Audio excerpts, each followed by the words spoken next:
እነሆ በዛሬው ዕለትም አዳዲስ መረጃዎች አሁን የደረሱን ስላሉ እነሱን ባጭሩ አሰማችኋለሁ ማለት ነው። ተመልካቾቻችን፣ አድማጮቻችን እንደተለመደው የገባችሁ ላይክ በማድረግ ሌሎችን ወዳጆቻችንን ጋብዟቸው። ላይክ የሚለውን በመጫን ማለት ነው። እናንተ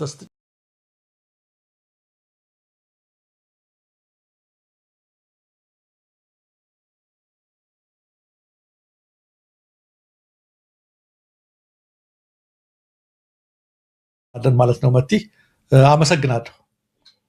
መልካም እንቀጥል። እሺ እንቀጥል። እንግዲህ አንዳንድ ሌሎች መረጃዎችንም ለማድረግ ያህል አሜሪካ በኤርትራ ላይ የምትከተለውን ፖሊሲ ለማላላት እየሞከረች ነው። የፕሬዚዳንት ትራምፕ አስተዳደር የአካባቢያችን ጉዳይ የሚመለከት ነው። በቀይ ባህርና ኤደን ባህረ ሰላጤ ላይ እየናረ የመጣው ወታደራዊ ውጥረት አሜሪካ ለረዥም ዓመታት በዲፕሎማሲያዊ መንገድ ገለል አድርጋት ከቆየችው ከኤርትራ ጋር ግንኙነቷን እንደገና ለመፈተሽ እንድትገደድ አድርጓታል። ዞል ስትሪት ጆርናል ይፋ እንዳደረገው ዋሽንግተን በኢራንና በሁቲዎች በሚሰነዘረውን የባህር ላይ ስጋት ለመግታት ኤርትራ ያላትን 1120 ኪሎ ሜትር የባህር ዳርቻ እንደ ስትራቴጂያዊ አማራጭ እየተመለከተችው ትገኛለች። ይህ በፕሬዝዳንት ትራምፕ አስተዳደር እየታሰበበት ያለውን ማዕቀብ የማቅለልና ግንኙነት የመጀመር እርምጃ ከዲሞክራሲያዊና ሰብአዊ መብት ይልቅ ለብሔራዊ ደህንነትና ለንግድ መስመሮች ጥበቃ ቅድሚያ የሚሰጥ ጥቅም ዲፕሎማሲ መግለጫ ተደርጎ ይወሰዳል ብለዋል። ወል ስትሪት ጆርናል ነው ይህን ያለው። እንግዲህ ይህ መቀራረብ በአፍሪካ ቀንድ የኃይል ሚዛን ላይ በተለይም በኢትዮጵያና በኤርትራ ግንኙነት ላይ ሊያሳድር የሚችለው ተጽዕኖ ከፍተኛ ለመሆኑ ብዙዎች በመሆኑ ትኩረት ስቧል። እስካሁን አሜሪካ ኤርትራን አግልላለች ተብሎ ነበር የሚታሰበው። አሁን ግን ከቀይ ባህር ጋር ተያይዞ ኤርትራ ቁልፍ አጋር መሆኗ በመታመኗ ተጥሎባት የነበረው ማዕቀብ ሊላላላት ይገባል በማለት የትራምፕ አስተዳደር ከኤርትራ ጋር ግንኙነታቸውን ለማደስ እንቅስቃሴ ጀምረዋል ማለት ነው። ይህ ዜና እያነጋገረ ነው የሚገኘው። በተመሳሳይ ደግሞ በዛሬው ዕለት አሁን ከአንድ ሰዓት በፊት ጠቅላይ ሚኒስትር አብይ አህመድ አንድ እንግዳ ተቀብለዋል። የተቀበሉት እንግዳ በማህበራዊ ገጻቸው ላይ ነው። የሱዳኑን ሳልቫኪርን ተቀብዬ እያነጋገርኩ ነው ብለዋል። ትናንት እንደተነጋገርነው ነው። ሰሞኑን የሚቀር እንግዳ የለም። የሸምሱ ሱቅም የሸምሱ ሻይ ቤት ጭምር ይጎበኛል። የእርሳቸው እንግዳ ይህን ነው የሚመስለው። የዛሬ የለጠፉት አሁን ከሰዓታት በፊት የሚል ነው የመጀመሪያው መረጃ። ሌላው መረጃ መቲ ከፊንቴክ ጋር በተያያዘ የታሰሩ እንትኖች ነበሩ። ኢትዮጵያን አርቲስቶች ሁላችንም እናውቃለን። ከፊንቴክ ጋር በመያዝ ማስታወቂያ ሰርታችሁ ህዝቡን ዳርጋችሁታል ከማለት ከታሰሩት መካከል አርቲስት ሰለሞን ቦጋለ በስኳርና በደም ግፊት ህመም ነበረበት። ክፉኛ ከፍ በማለቱ ከዛ ተወስዶ በፖሊስ ሆስፒታል ሕክምና እየተከታተለ እንደሚገኝ ነው የእስር ቤት ምንጮች የነገሩን። ፖሊስ ሆስፒታል ተኝተዋል። በጣም ታሟል። አርቲስት ሰለሞን ቦጋለም ብዙዎች ይወዱታል፣ ብዙዎች እንትን ያደርጉታል። ለምን ያጠፋ ሰው መጠየቅ የለበትም እያልን ሳይሆን፣ ነገር ግን አንዳንድ ነገሮች ላይ እንደዚህ አይነት ህመም ካለባቸው የበለጠ የከፋ ነገር እንዳይፈጠር ጥንቃቄ መደረግ ያስፈልጋል። ከፍትህም በተጓዳኝ ማለት ነውና የአርቲስቱ አድናቂዎችም አስበዋል። ቤተሰቦቹም ልጁም ሁሉም ጭንቀት ላይ ናቸውና ታሞ ነው የሚገኘው። ሌላው አርቲስት ይገረም ደጀኔና ካሊድ ጀማል ሁለቱ ደግሞ ባለፈው የቀጠሮ ጊዜ ቢዋይዲ የሚባል መኪና አግኝተዋል መሰለኝ ከድርጅቱ ከፊንቴክ እና ያገኛችሁትን መኪና መልሱ ተብለው ነበር መሰለኝ። መልሱ ሲባል በዛ አልተስማሙ ነበረ። ባለመስማማታቸው ምክንያት የቤተሰብ ጥየቃ እንዳይገኙ ከማንም ጋር እንዳይገናኙ ተከልክለው ነበር፣ ታግደው ነበረ።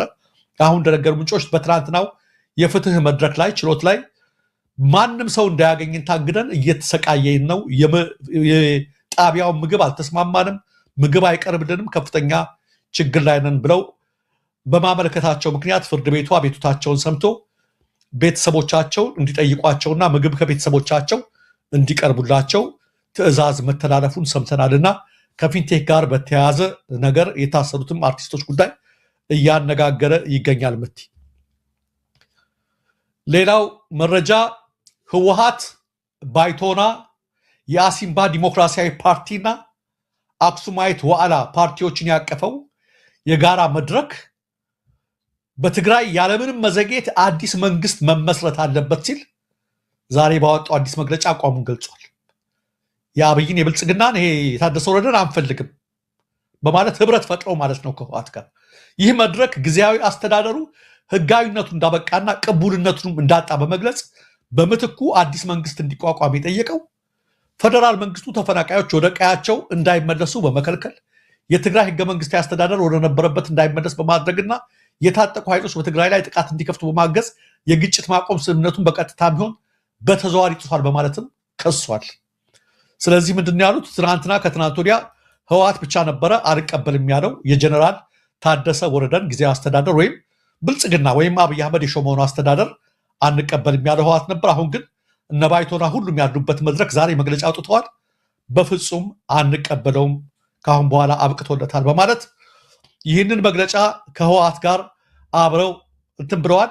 ከዚሁ ጋር በሌላ በኩል እዛ የትግራይ ወጣቶች ጉዳይ ቢሮ በሳዑዲ አረቢያ ውስጥ በጅምላ የሞት ፍርድ ተላልፎባቸውን ያላቸውን ከ200 በላይ ኢትዮጵያን ህይወት የውጭ ጉዳይ ሚኒስትር ሊታደግ በደብዳቤው ጠይቋል። ቢሮው መንጠጋ አስሪ በተባለ አካባቢ ከሚስ ምሽት በሚባል እስር ቤት ውስጥ ከትግራይ ከኦሮሚያና ከአማራ ክልል ሄዱ ከ200 በላይ ፍልሰተኞች በጅምላ ሞት ቅጣታቸውን እየጠበቁ እንደሚገኙ መረጃ ደርሶኛል ነው ያለው። ፍለጋ የተሰደዱ ስደተኞች የህግ ጥብቅና አገልግሎት ባላገኙበት ሁኔታ የተላለፈባቸው የጅምላ የሞት ፍርድ ኢሰብአዊና የሁለቱን ሀገራት መልካም ግንኙነት የሚያኮላሽ መሆኑን ገልጿል። ውሳኔው በህዝቡ ላይ የስነ ልቦና ጠባሳ የሚፈጥርና ብሔራዊ ክብራችንን የሚያዋርድ ነው ያለው ቢሮው ሚኒስቴሩ ማለት የውጭ ጉዳይ ሚኒስቴር በኢትዮጵያ ከሚገኘው የሳዑዲ አረቢያ ኤምባሲ ጋር በመተባበር ጉዳዩ ወደ ዲፕሎማሲያዊ መንገድ እልባት እንዲያገኝና የስደተኞችም ህይወት እንዲታደግ ጥያቄ አቅርበዋል። ከዚሁ ጋር ተያይዞ ወደ ሌላ ጉዳይ ከመግባቴ በፊት እስካሁን ባነሳኋቸው መረጃዎች ውስጥ በቲ ያለሽ አጭር ምልከታ ካለ ለአንቺ እድል ልስጥ። አመሰግናለሁ ደረጀ። ከሜሴጅ ከመልእክት ልጀምር። ዛሬ እዚህ የደረሰ ነው።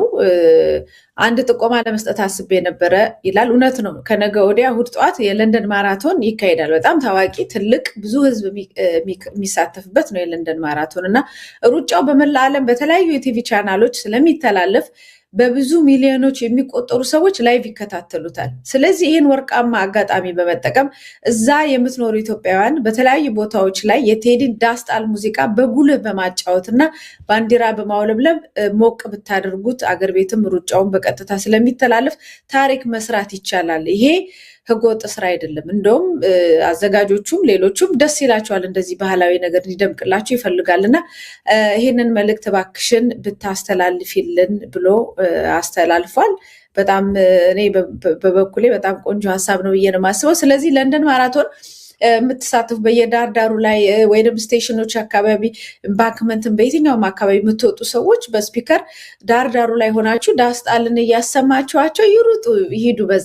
በዛ ላይ የሚታዩ ሁሉ በተለይ ሰብሰብ ብላችሁ ብዙ አረንጓዴ፣ ቢጫ፣ ቀይ ሰንደቅ ዓላማችንን ከፍ አድርጋችሁ ተሰብስባችሁ የምትጨፍሩ ቦታዎች ላይ ነው ሚዲያ ፒክ የሚያደርገው። የታወቀ ነው። ሁሌም ፒክ የሚያደርገው እንደዛ ነው። ወይም ዳርዳር ላይ የምትሮጡም አላችሁ። እንግዲህ ሁሉም ሰው መቼም ዳስጣልን ሁሉም ሰው ላይቀበሉ ይችላል። አንዳንድ ሰዎች ሊፈሩ ይችላሉ። የምትችሉ ግን በደንብ ተሳተፉበት። በዚህ እሑድ ማራቶን ላይ ሩጫ ላይ በለንደን ጎዳናዎች ላይ ዳስጣል ሙዚቃን በስፒከር ይዘን በላይቭ ቴሌቪዥን በቢቢሲም በየትኛውም አቅጣጫ ላይ እንደምንም ተብሎ እንዲሰማ የማረጉን እንቅስቃሴ እንድናረግ ነው ጥሪ የቀረበው። በጣም የሚገርም ነገር ነው። ጥሩ ሀሳብ ነው ብዬ ነው እኔ በበኩሌ መቀበለው። ይኸው እንደዚህ በምታዩት በዚህ መልኩ ዳርዳሩ ላይ መሆን ይቻላል። ማጫወት በደንብ ይቻላል። ስፒከር ማሰማት ይቻላል። ትንሽ ደግሞ ሚዲያ ፒክ እንዲያየው ሚዲያ ወደኛ እንዲመጣ ከተፈለገ ይሄ ታወር ብሪጅ ነው። ከተፈለገ ደግሞ እንቅስቃሴ ይፈልጋል። ሰብሰብ ብሎ አንድ ላይ ሰንደቅ ዓላማ ለብሶ እንቅስቃሴ፣ ዳንስም ጭፈራም ከተጀመረ በእርግጠኝነት ሚዲያ ሁልጊዜ እንደዚህ አይነት እንቅስቃሴዎችን ነው የሚያነሳው ማለት ነው። እና ይህንን እንድታረጉ የለንደን ሰዎች ተጋብዛችኋል ማለት ነው። እንግዲህ ይህንን በዚህ በኩል የሚደረግ አለ ብለው የሚያስቡ ደግሞ ወደ ሌላ ቦታ መንቀሳቀሳቸው አይቀርም። የማይፈልጉም ለጥንቃቄ ሸሸሽ ማለታቸው አይቀርም። ሌላው ኢትዮጵያዊ ዜጋ ግን ይህንን ማድረግ የሚፈልግ ታሪክ መስራት እንደሚችል ነው። ቅድም ያልከው የመጀመሪያ የመጀመሪያው ዜና በቀደም እንደማይቸው በጣም ትልቅ ነገር ነው። በአሜሪካ ምናልባት ከብዙ ዓመታት በኋላ ለመጀመሪያ ጊዜ ነው ወደ ኤርትራ በዚህ ሁኔታ ስትመጣ ማለት ነው። እኔ ከመጀመሪያውም ጀምሮ አብይ አህመድ የቀይ ባህርን አክሰስ የሚፈልገው ከሌሎች ከአሜሪካን እና ከሌሎች ሀገሮች ጋር ያንን ቦታ ያንን ፖዚሽን ይዞ ነጎሽየት ለማድረግ ነው። የሆርሙዝ ከዚህ በፊትም ተብሏል። በእርግጥ ላይገናኝ ይችላል። የሆርሙዝ ሰርጥ እንትን ሲባል እንግዲህ ከዚህ በኋላ ያለን አማራጭ የቀይ ባህር እንትን ነው ደሴት ነው እና የቀይ ባህሩን ቦታ ነው መጠቀም ያለብን የሚሉ ነገሮች ብዙ ጊዜ ይወጡ ነበር ከብልጽግና። ስለዚህ የቀይ ባህሩን ጉዳይ በሰፊው ይዞት ይንቀሳቀሱ የነበረው አብይ ይህንን ጉዳይ እንደ አንድ ባለቤት ይዞ ጉዳዩን ወደ አሜሪካና ወደ ሌሎች ቦታ የሄደ ይመስለኛል ከውስጥ ከምንሰማቸው። ነገር ግን ይሄ ነገር አልፎ እሱን ትተውት ቦታው ላይ በዋናነት አሁን ያለውን የኤርትራን መንግስት ላይ ጥሪ ከቀረበ በጣም የሚገርም ነገር ነው። ነገር ግን ኢሳያስ መንግስት ከሶቪየት እና ከኢራን ጋር ያላቸው ወዳጅነትም በጣም ጠንካራ ነው ተብሎ ስለሚታሰብ ይህን ነገር በምን ይቀበሉታል የሚለው ነገር እንትን ነው። ለአብይ አህመድ ወይም ለብልጽግና መንግስት ግን ትልቅ አደጋ ይመስለኛል። በዚህ ሁኔታ ላይ አሜሪካ ከኤርትራ ጋራ በዚህ በቀይ ባህር ምክንያት ወዳጅነትም ከፈጠረች ቀባውን በተወሰነ ደረጃ ከተነሳላት እሱ ነው ይደረጋል ተብሎ የሚታስበው። ቀባው ከተነሳላት እንግዲህ ወደ አሜሪካ እየሄዱ እጅ መንሳት እኔ ላስፈጽም ሁሉን ነገር እኔን ተወካይ አድርጉኝ ምናምን ብሎ የሚጠይቀው የአብይ አህመድ ኬስ ሙሉ በሙሉ ይዘጋል ማለት ነው። ስለዚህ እንግዲህ ሂደቱን የምናየው ነው። ሊስማሙም ላይስማሙም ይችላሉ።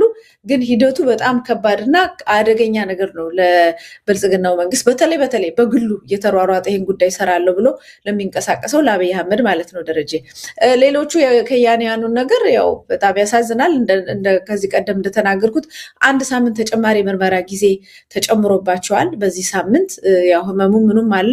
ዋና ወንጀለኞች አልገቡም። በዚህ ጉዳይ ላይ በሚኒስቴር መስሪያ ቤት በትራንስፖርት ሚኒስቴር በምናምን ሁሉ የዚህ ነገር እንደውም በዋነኛነት ሊጠየቁ የሚገባቸው አምባሳደር ዲና ሙፍቲ ሳይቀር ትላልቅ ሰዎችም በዚህ ጉዳይ ላይ ተሳትፈውበታል። እነሱ አልተጠየቁም። እስካሁን ከያኔዎቹ ናቸው ዋጋ እየከፈሉ ያሉት። ከዛም ጋር ተያይዞ በጤና ብቻ አይደለም፣ በዚህ አጋጣሚ በሌሎች አካባቢዎች በዚህ በለንደን ላይ ለምሳሌ እነ ገረም ደጀኔ ይሳተፉበት የነበረ ቲያትር ተዘርግቶ በአውሮፓ ጠቅላላ ተዘርግቶ ብዙ ወጪ ወጥቶበታል። እሱ ሁሉ ኪሳራ ውስጥ ገብቷል ማለት ነው። ያው እንደዚህ አይሉ እንደገረም አይነቶቹ በልዩነት ነው የምጠራው እኔ። ትክክለኛ ንጹህ ከያኔ የሆኑት ሰዎች ከያንያኑ እየተንቀሳቀሱ ስራ ከዚህ በኋላ የመስራት እድላቸውን ሁሉ በጣም እያጨለሙባቸው ነው። በወንጀል አይጠየቁ የሚል ሀሳብ የለኝም። ይጠየቃሉ። ግን ዋና ሌቦቹ ዋና ይሄን ነገር አስተባባሪ በመንግስት መስሪያ ቤት የተሰገሰጉት ግን እንደ ልብ እየወጡ እየገቡ ነው ያሉት የሚለውን በዚሁ ለማስታወስ ነው። ወደ ሌሎች መረጃዎች እንሄድ። ደረጀ ግናለሁ እንግዲህ ያው እንደ አንቺ እንደተናገርሽው በነገራችን ላይ ስፒከር አለች እኔ አሁን አለችኝ 70 ዩሮ ነው 80 ዩሮ የምትሸጠው ይቺ በጣም ሞባይልችን የምታክል ስልክ የምታክል ነች፣ ግን ከትልቁ ስፒከር በላይ እንትን የምትልነችና እሱንም መጠቀም ይችላል ማለት ነው። በአግባቡ ስርዓት ባለው ወግ ማለት ነው። ኢቭን በአሁኑ ሰዓትም ምን እየተደረገ ነው? በነገራችን ላይ በዚህ ፕሮግራማችን ላይ እንግዳ አለን። አንዳንድ ዜና እየሰማን ነው። በቴዲ ጉዳይ ምክንያት ከአሜሪካ የውጭ ጉዳይ ሚኒስትር ከማርኮ ሩቢዮ መልእክት መተላለፉን ማለት ለማርኮ ሩቢዮ መልእክት ደብዳቤ መጻፉን እየሰማን ነው። በዚህ ጉዳይ ላይ ወደ በኋላ ላይ አንድ እንግዳ ይኖረናልና ጠብቁን አብራችሁ፣ እሱንም እናቀርባለን። ጥረት እያደረጉ ያሉ ወገኖቻችን አሁንም በርትተዋል ማለት ነው። ከዚህ ቀጥዬ የምገባበት ነገር መቲ ባልገባበት ደስ ይለኝ ነበር። ይሄን ነገር እያወቅኩ ነው ዝም የምለው። ይሄ ነገር ዝም ብሎ ከእንትነት የመጣ አይደለም፣ ወይም ዝም ብሎ ቴዲን ለመከላከል ዲፌንድ ለማድረግ ምናምን አይደለም። አሁንም ማነሳውን ርዕስ ማለት ነው እና ከቲፒኤልኤፍ ቀድሞ አክቲቪስቶች አሁን ከነጌታቸው ረዳ አክቲቪስቶች መካከል አንዱ አሉላ ሰለሞን ይባላል። በተደጋጋሚ እንዲሁ ፕሮቮክ የሚያደርጉ ነገሮችን ሲያስተላልፍ አየዋለሁና ነገር ግን ትናንትና ከአቶ ልደቱ አያሌው ጋር ከምንቀርበው የሀሳብ ገበታ በተባለው ዩቲዩብ ቻናል ላይ የረጫቸውን መርዞች ስመለከት ዝም ማለት የለብኝም። እሱ ያለ ምክንያት ነው ያን የተናገረው። እኔ ግን ምክንያታዊ ለመሆን እፈልጋለሁ። ይሄ አሉላ ሰለሞን የተባለው የቲፒኤልኤፍ አክቲቪስት ገና ኢትዮሪካ ሊወጣ ዋዜማው ላይ ምን የሚል ነገር ተናገረ? ስለ ቴዲ አንዳንድ ነገሮች ወጡ። ስለ ቴዲ ከወጡት መረጃዎች መካከል አንዱ ዮናስ ዘውዴ ነበረ፣ የና አብይ ጓደኛ። በብልጽግናና በነቴዲ መካከል ቂሙ ያገረሽ የመጣው በትግራዩ አንደኛው ማለት ነው። አንዱ ምክንያት በትግራዩ ጦርነት ጊዜ ናቀስቅስ ተብሎ ነበር። ነገር ግን ይህን አላደርገውም በማለቱ ቴዲ ጥርስ ተነክሶበታል አለ አንዱ ምክንያት። ስለዚህ ምንድነው በዚህ ምክንያት በርካታ የትግራይ ልጆችም ለቴዲ ሪስፔክት ሰጡት፣ ቴዲን አመሰገኑት። ይህን ሚስጥር ሲሰሙ ማለት ነው ከውስጥ ይወጣ። ይህንን ቴዲን እንዳያመሰግኑት ተመልከቱ። እነጌታቸው ግን ቴዲ በትግራይ ክልል መመስገኑ በትግራይ ነዋሪዎች በትግራይ ወጣቶች መመስገኑ እንደ ግርስ አትፈጀው እና ዘ ኔክስት ዴይ በማህበራዊ ገጹ ላይ ወጣ። ቴዲ ያኔ ድሮ አብይ ሲመጣ ሁላችንም አብይን ስናመሰግነው የጻፈውን አንድ ጽሁፍ በማጋራት ባለፉት 27 ዓመታት የነበረው አገዛዝ አብቅቶ አሁን ወደ አዲስ ስርዓት ተሸጋግረናል የሚል ይዘት ያለው ነው የቴዲ ማለት ነው።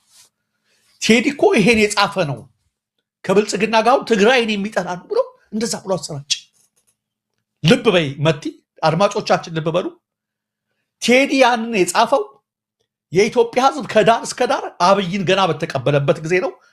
እንኳን አዲስ ወቅት ያ ብቻ አይደለም። አብይ ስልጣን ከያዘ በኋላ የመጀመሪያ ጉብኝቱን ያደረገውን እንደምታውቁት የት ነው? መቀሌ ነው። ደብረ ጽዮን እየመራው ሄዱ። መቀሌ ቄጠማ ጎዝጉዛ አብይን በተቀበለችበት ዕለት ነው ቴዲ ያን የጻፈው። ተመልከቱ። እነሱ ሁሉ አዲሱ መሪያችን መጣ እያሉ በሚያደንቁበት ጊዜ ማለት ነው፣ ጠቡ ሳይጀመር በፊት ማለት ነው። ሂደቱን አይተው ግን ለጦርነት ያ ሁሉ ሰዎች ሲንጋጉ ቴዲ እምቢ አለ። ብዙዎች ሪስፔክት ሰጡት። ያም ብቻ አይደለም፣ የአሁኑን ከቨር አይታችሁታል። የአክሱም ሐውልት ጠቆር ብሎ እንደዚህ ብሎ የወጣው ነገር ግን ቴዲ በትግራይ ወጣቶች መመስገኑ ያን ደግሞ ቴዲ ይሄ የመጀመሪያው አይደለም። በቲፒኤልኤፍ ጊዜ ደቡብ ሱዳን ውስጥ ሶማሊያ ውስጥ የትግራይ ተወላጅ ሊገደልበት የሞት ተፈርዶበት የውጭ ጉዳይ ሚኒስቴር ዞር ብሎ አላየውም። ህወሓት ዞር ብሎ አላየውም። ያኔ ቴዲ ነው 700 ሺህ ብር ያኔ ከአሁኑ 7 ሚሊዮን ብር በላይ ነበር ዋጋው። ያኔ 700 ሺህ ብር ከፍሎ ያስወጣው ያ ነው። የምንም ጥላቻ እንደሌለበት የሚያሳይ ይሄ ግን በጣም ኢቭል ስለሆነ ልጁ በዛ ሊበክራቸው ሞከረ። አንዳንዶች ማለት ዝም አልኩ እኔ መልስ አልሰጠሁም። በዛ ትናንትና ወጣና መልሶ በጣም የሚገርማችሁ ልብ በሉ፣ በትግራዩ ጦርነት ጊዜ የቴዲ አቋም ምንድነው? በፍጹም ይሄ ጦርነት አልቀሰቅስም ነው ያለው። አላደርግም ወገኖች እርስ በርስ ሲባሉ እኔ አላደርግም ብሎ ቆመ። እሱ ግን ምን ያደርግ ነበር መሰላችሁ? ይሄ ህወሓትን ከፊት እየመራ ሌላው ቀርቶ እንዳ እንጀራ እንዳ በርበሬ የዘር ቅስቀሳ እንጀራ እንዳትበሉ በርበሬ እንዳትበሉ ያማራ ነው እያለ ሲቀሰቅስ የነበረ እንደዚህ አይነት ሰው ሬሲስት፣ በጣም አደገኛ ማለት ነው። ተመልከቱ። እሱ የቆመበትን የተዘፈቀበት ቴዲ ያለበትን ቦታና እሱ ያለበትን ቦታ አስቀምጡት። ግብዞች የራሳቸው ግን እንዳይታያቸውም የሚለው ማለት ነው። እንዲህ አይነት ስብዕና ኖሮት ቴዲን ለመተቸት እንዴት ሞራል አገኘ ነው ያልኩት። ከዝረኝነቱ አልፎ እንጀራና በርበሬ እንዳትበሉ እሱ ቅቅሉን እየገለጠለ ተሸሽጎ፣ እሱ ፍርፍሩን እየበላ ተደብቆ፣ ኮርኒሱን እያላመጠ እንጀራና ምን እንዳትበሉ ብሎ በሚዲያ የቀሰቀሰ ሰው ኢማጂን። ይሄ ሰው በፍጹም በጦርነት ላይ አልቀሰቀስም አልሳተፍም ያለውን ነው እንደሳ የሚለው። ለምንድን ነው? ጥላቻ ነው ከውስጥ፣ ምክንያት እኮ አይደለም። ይሄን ደግሞ ምላችሁ ዝም ብዬ ይሄን ስለጠላሁት አይደለም። አንዱ የቴዲ ላይ ክሱ ምን መሰላችሁ ያለው ከ3 ቀን ነው ከ4 ቀን በፊት እንደገና የጻፈው ለነ አፄ ሚኒሊክ ለነ ሌሎች ባልቻ ለሌሎቹ ሲጽፍ ለሌሎች ጀግኖች ሲጽፍ ለጎንደር ሲጽፍ ለአፄ ዮሐንስ ያልዘፈነው አለ። ደግሞ ተመልከቱ፣ ትግራይ ስለሚጠላ ነው ብሎ አመጣ። ይሄን ከ3 ቀን በፊት አለው። ተመልከቱ፣ ማሳመኛው ነው። ትናንት ደግሞ ምን አለ መሰላችሁ? የድሮ ስርዓት ናፋቂ ነው አለ። አያችሁ ሲጋጭ፣ አፄ ዮሐንስ ያሁን መሪ አይደሉም፣ የድሮ ስርዓት ናቸው። ምክንያት የለውም። ባገኘው አጋጣሚ ማጥላላት ነው። ሲፈልግ የድሮ ስርዓት ናፋቂ፣ ሲፈልግ ለአፄ ዮሐንስ ግራ ገባን እኮ ምን ሊያደርጉት ነው ይሄ ልጅ የሚፈልጉት? ለአፄ ዮሐንስ ቢዘፍን የድሮ ስርዓት ናፋቂ ነው፣ ሳይዘፍን የትግራይ ጥላቻ ሊለው እኮ ነው። እንደዚህ አይነት እጅግ አደጋ ሁሉ በላይ ግን በባለቤቱ ጭምር መጥቶ አይታችሁት ከሆነ ትልቅ መርዝ የላከው ለኤርትራ ስስ ልብ አለው አለ ቴዲ። ተመልከቱ፣ አደገኛ ዘረኛ ሰው አጥንትና ደም ከመቁጠር አይመለስም። ለዚህ ነው ቴዲ በዳስጣን ላይ ወይ ዳንታ አታስቆጥረኝ ደም አጥንቴን እኔ ያውቀው የለም ወይ ማንነቴን ያለ ባለቤቱ እንደዚህ ስለሆነ ዘሯ ኢትዮጵያዊት ነች ባለቤት እንግዲህ 7ኛ ወይ 8ኛ ዘር ቆጥሮ ሊሆን ይችላል። በዛ ምክንያት ስስ ልብ አለው አለ። በነገሩ ጋዜጠኛው ደህና አድርጎ ሞግቶታል። እዚህ ጋር እንዴት ፖለቲካና አመለካከትን ባጥንትና በጉልቢት ቆጥሮ ወደ ላይ ትሄዳለህ? የሰውን አስተሳሰብ እንዴት በዚህ ትመዝናል? አይደለም እኮ ብሎ ተንተባተረ። ከሁሉ በላይ ግን እኔ ይሄ ልጄና አቁት እውነት መነገር ስላለበት ነው። ህወሓት በድሎናል፣ ታግረነዋል። 27 ዓመት ሁሉ ሁላችንም ታግረነዋል። ምንም ጥያቄ የለውም።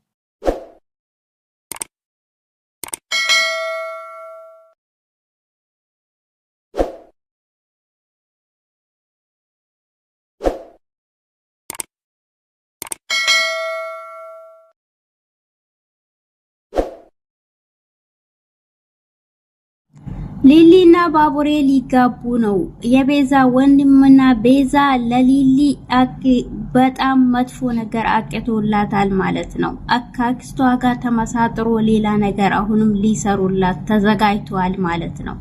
ፍቅር ተዋረደች። የእናቷን ቀለበት ወስታ በእናትዮ የት እንደወሰሽው ፈልገሽ አምጪ በማለትም እናትዮ ተቆጣቻት።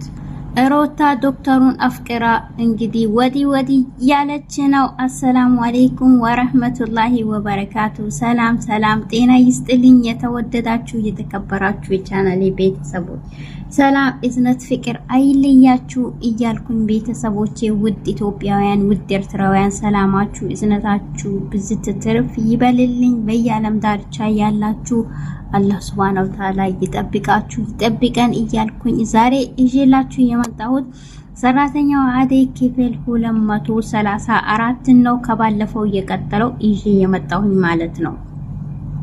አደይ ከነጫኔ እጅ አመልጣለሁ ብላ ብትሮጥም እነጫኔ መልሶ አግቷታል። ዴፍ የአደይን አጎት እጁና እግሩን ፈቶ አንቆ ይዞታል። እንግዲህ ምን ይፈጠር ቪዲዮ መጨረሻ ላይ ነበር የታየው።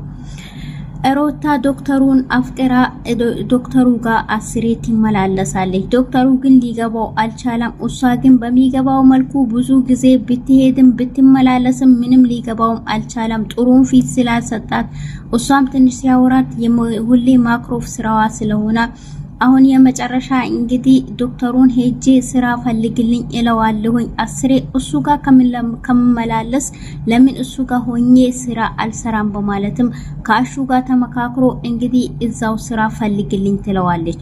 ምን አይነት ስራ ልሰራልሽ ላዘጋጅልሽ እና ትምህርት ማስረጃ አለሽ ወይ ሲላት የትምህርት ማስረጃ እንኳን የለኝም፣ ነገር ግን ምንም ቢያንስ ቢሆንም እንደው ጥበቃ ራሱ ፈልግልኝ ብላ ትነግረዋለች። ዶክተሩን በጣም ተደናግጦ አንቺ ልጅ ግን ምን ሆነሽ ነው ቤትሽ ውስጥ ጥበቃና ሰራተኛ ያለሽ ልጅ አሁን መተሽ አንቺ ጥበቃ ሰራለው ምትዩ ያውም ደግሞ ካንቺ ጋር ማየት ስራ ሰራለው ምትዩ ምን ማለት ነው? ምን ለማለት አስበሽ ነው? በማለትም ዶክተሩ ይናደድና ይጠይቃታል።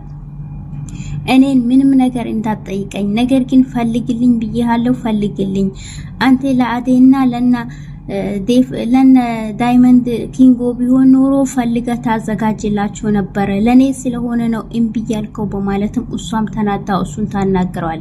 ነገር ግን እፈልግልሻለሁኝ ይሄን ነገር እናትሽ ከሰማች ምን ትላለች ብሎም ሲጠይቃት እናቴ እንድሰማ አልፈልግም ትለዋለች። እና እሱን ካልፈለግሽ እናትሽ እኮ ሄዶ መስማቷ አይቀርም በማለትም እሱም በጣም ተናዶ አውርቷታል።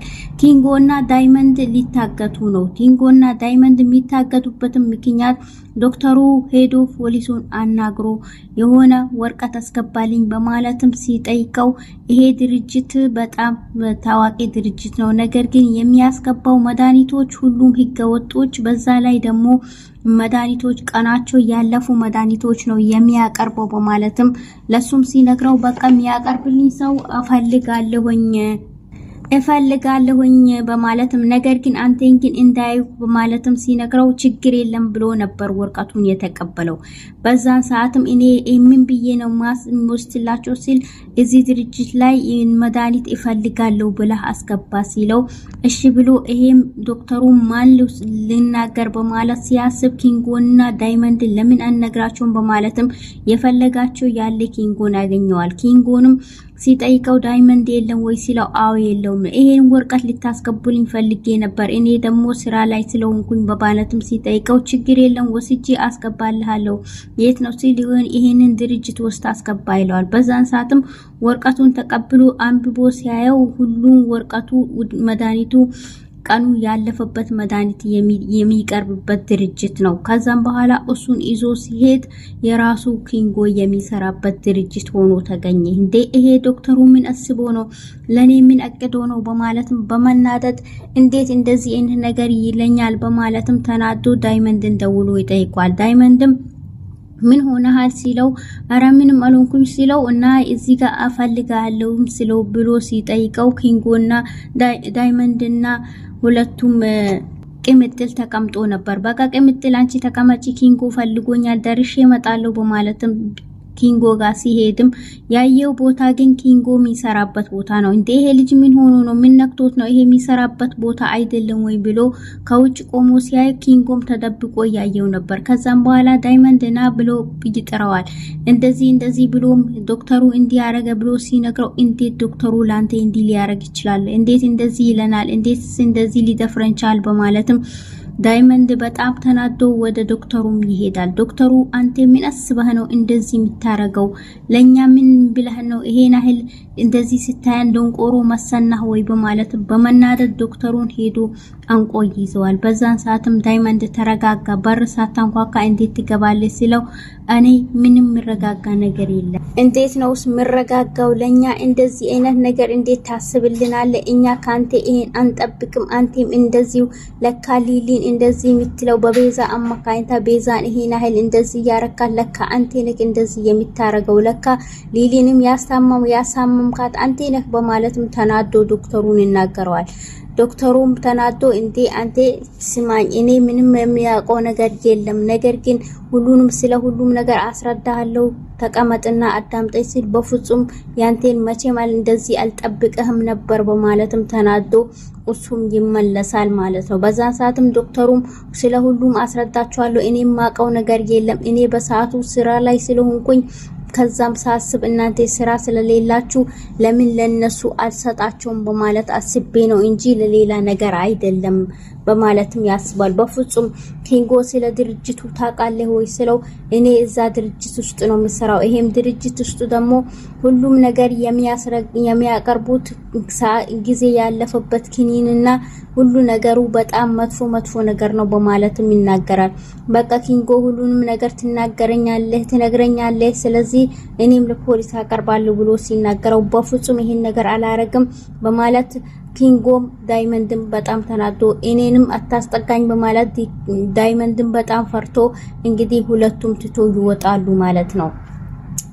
ባቡሬና ሊሊ ሊጋቡ ነው። ሊሊ ምንም ሳታቅ ባቡሬ ቀለበትም አዘጋጅቷል። ሊሊና ባቡሬ እንግዲህ ደስታቸውን ሊያሳዩን በቅርቡም ደስታሽን አሳይሻለሁ በማለትም እሷ ሳታቅ ሰርፕራይዝ ሊያረጋት አስቧል ባቡሬ ማለት ነው።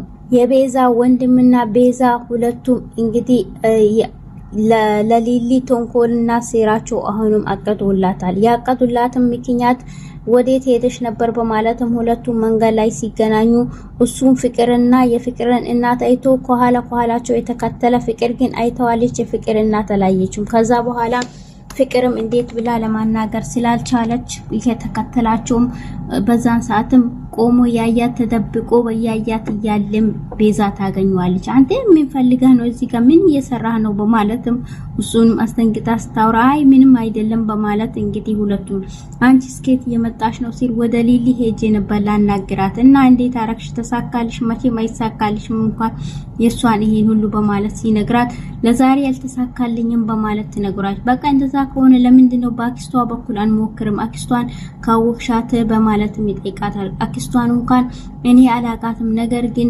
የሚያቃት ገጀራው ነው። ገጀራው ደግሞ ሁሉ ነገሩ የሚያመለክተው ወደ ሊሊ ነው። ስለዚህ እንደዛ መሆን የለበትም፣ ነገር ግን እንሞክረዋለን በማለትም ሁለቱም አሁንም ሌላ ሴራቸውን ጠንስሰው መጥተዋል ማለት ነው። አዴ ከና ጫኔ እጅ አመልጣለሁ ብላም የሮጠች ያለች ጫኔና አለለኝ በአንዳንድ በኩል ተከታትሎ ያዙዋት። በዛን ሰዓትም እሷም አትያዙኝ ብላ እምቢ ስትልም አዴን እንግዲህ ይዞ ወደ ቤት ውስጥ አስገብቷታል። እኔ መቼም ዴቭ ሳልል ምንም እናንተ የምትሉኝ ነገር አልሰማም ስትል እሱን ካጎትሽ ጋር ትነጋገራለሽ፣ ካጎትሽም ተነጋግረን ጨርሰናል በማለትም ነይ ብሎ ይዟት ሄዷሉ። ከዛም እነሱም ሁለቱም አስቀምጧት ያንን ወደ መጣበት ቄውን እንመልሰዋለን በማለትም ዴቭን ይሄዳሉ። ከዛም የአዲ አጎት ዴቭን አንተ ግን ለምንድነው እንደዚህ ምን አስባችሁ ነው እኔን እንደዚህ ያስቀመጣችሁ ይላሉ። የመጣህበትን ወደዛ ትመለሳለህ። ስለዚህ ወደ አዴ መቼም አታስብ፣ መቼም አታገባትም። አዴን አባቷ አዴ በጣም የሚወዳት ሰው ነበር። እናም ለሷ የተለየ ቦታ አለው። ነገር ግን አንተ መቼም አታገባትም። አዴ አባቷን ወይም አንተን ነው የምትመርጣው። መቼም አባቷ አደጋ ላይ ሆኖ አንተን መቼም አታገባህም በማለትም መቼም አላረገውም፣ እኔም ወዴትም አልሄድም፣ አዴን ይዤ እንጂ ሳሊዛት አልሄድም በማለትም ተናዶም ይናገረዋል።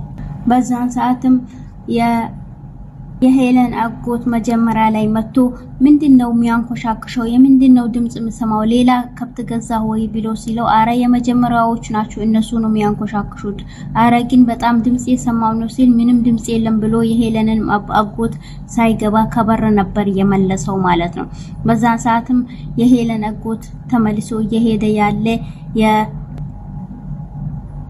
የብርሃንና አበባ እሱ ሁለቱም ያወሩ ነበር ማለት ነው። በዛን ሰዓትም ያወሩ የሄዱ ምንድነው ብሎ ሁለት አንተ ተመልሳ መጣ እንዴ አሌት ከም ሲለው አይ አዴና ዴቭ አደጋ ላይ ነው ያሉት እነሱን ለማየት ነው ብሎ ሲነግረው ምን ሆኗል ሲል እና አባቴ በጣም አደጋ ላይ ነው ያለው በማለትም ትነግረዋለች። አባትሽ ምን ሆነ ሲላት ምንም አልሆነም አባትሽ እኔ አናግሬዋለሁኝ፣ እኔ አይቼዋለሁኝ፣ ምንም አልሆነም፣ እነሱ ዘዴ ለመፍጠር ነው እንጂ አባትሽ አልታገተም በማለትም ለብርሃን ነግራታል። ብርሃንም ደስ ብሏት አንተ እንደዛ ከሆነማ በቀና ለአዴ እንንገራት በማለትም ሁለቱም ሮጦ ይሄዳሉ። መጀመሪያም ለአበባ አዴ መቼም ዴቭን አታገባም አባቷ አደጋ ላይ ሆኖ ግን አባቴን እንደዚህ ቲታ ግን ዴቭን ከመረጠች አዴ እኔ እንጃ በማለትም ትናገራለች።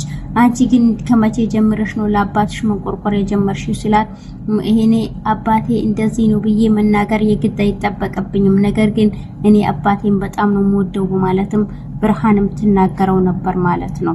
ከዛ ሁለቱም ሊነግሯት እየሄዱ ነበር። በዛን ሰዓትም ዴቭም እጁና እግሩን ፈቶ የአዴን አጎት አንቆ ይዞ ካሁን በኋላ ዝም በል በማለትም አንቆ ይዞት ነበር።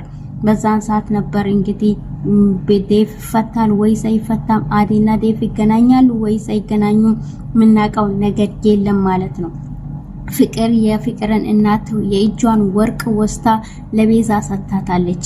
ቤዛም የእጁን የወርቅ የያዘችው ይሄንን ፍቅርም ትታልኛለች በማለትም ዴቭ የቤዛ ወንድምና ፍቅር ሁለታችሁም እናንተ ሄዱ እኔ ግን እማዬን ፈልጋታለሁ በማለትም ማሚ እኔ መነግርሽ ነገር አለኝ ብላ ታናግራታለች። ምንድነው ስትል በቃ እናንተ ሄዱ በማለትም የፍቅር ወንድምና ፍቅር ሁለቱም ቤት ይሄዳሉ። በዛን ሰዓትም እኔ የፈለኩሽ ነገር ፍቅር ወደኔ መታ ነበር ትላታለች። ለምን ስትላት የእጅሽን ቀለበት ይዛልኝ መታ ግዢኝ ብለኝ እኔ ብር ሰጥቻታለሁኝ፣ ነገር ግን ቀለበቱን ሰተኛለች ብላተነ በፍጹም የኔ ልጅ እንደዚህ ፍቅር አታረግም ስትል እና አንቺስ ለምን አምጥተሽ አልሰጣሽኝም ስትል እኔ የሰጣኋት ብርስ በማለትም ትናገራለች። ነገር ግን ይሄ ፍቅር ይመስለኛል ይሄን ብር ሰጣታ ለሷ ሽጣ ሳይሆን እሷ ጋር እንዲቀመጥ ነው። አሁን ደግሞ በዘዴ አርጋ ብር ለመቀበል ነው ይመስለኛል። እና የፍቅር እናትም ተናዳ አሁኑን ይዘሽ ነይ ቀለበቱን አሁኑን ሄደሽ ስላታለች እንዴ እሷ እኔ የሰጠዋት ብር ስትል የሱን እኔ አስመልስሻለሁኝ ብሩን ተቀብዬ እሰጥሻለሁ አሁኑን የእጁን ወርቅ ቀለበት ይዘሽ ነይ በማለትም እንግዲህ ይዛ ሄዳለች ማለት ነው። ቤተሰብ እንግዲህ የሚቀጥለው ይዘን እንቀርባለን። እስከዛ ቪዲዮ ላይክ ሼር በማድረግ ሰብስክራይብ በማድረግ ተቀላቀሉ እንላለን። ወሰላሙ አለይኩም።